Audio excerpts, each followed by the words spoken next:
मी Malati kitchen मध्ये तुमचं परत एकदा स्वागत। आज आपण बनवणार आहोत सुरणची भाजी। सुरणची भाजी बनवण्यासाठी आपण मसाला तयार करण्यासाठी घेतलेलं सामान मी तुम्हाला दाखवते।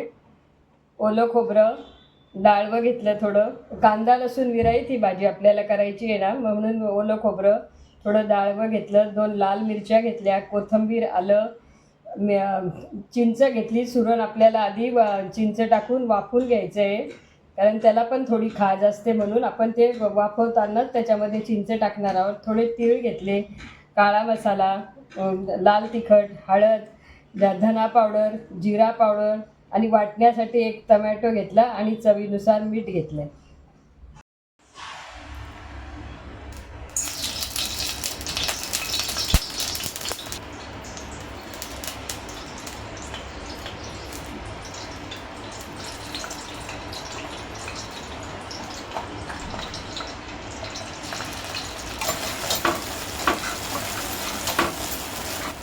काळा मसाला,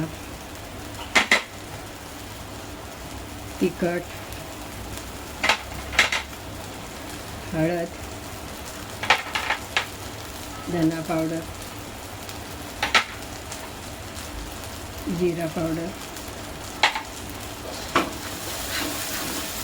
भाजून घ्यायचा। चिंच टाकून उकडलेलं सुरण,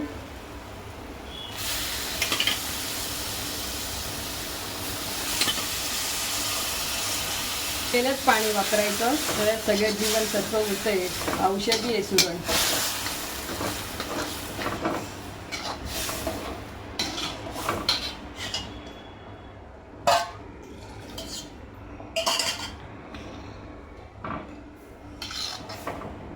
आपण स्वच्छ धुवून आणि नंतर उकडलेले म्हणून ते पाणी वापरलं तरी चालतं। चवीनुसार मीठ। आता उकळी आली की सुरण तयार, कारण आपण ते वाफवून घेतलेले आहे। ग्रेव्ही लागेल तशी आपण ठेवली तरी चालेल। चिंच वापरली ना, म्हणून चवीनुसार आपण थोडा गूळ टाकूया, अजून चव छान वाढते।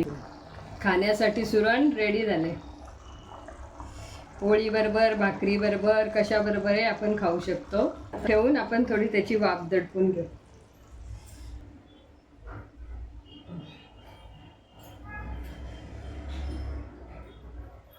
शेवटपर्यंत बघण्यासाठी धन्यवाद। व्हिडिओ आवडल्यास लाईक करा, शेअर करा, चॅनलला फॉलो करा, बेल आयकॉनवर क्लिक करा।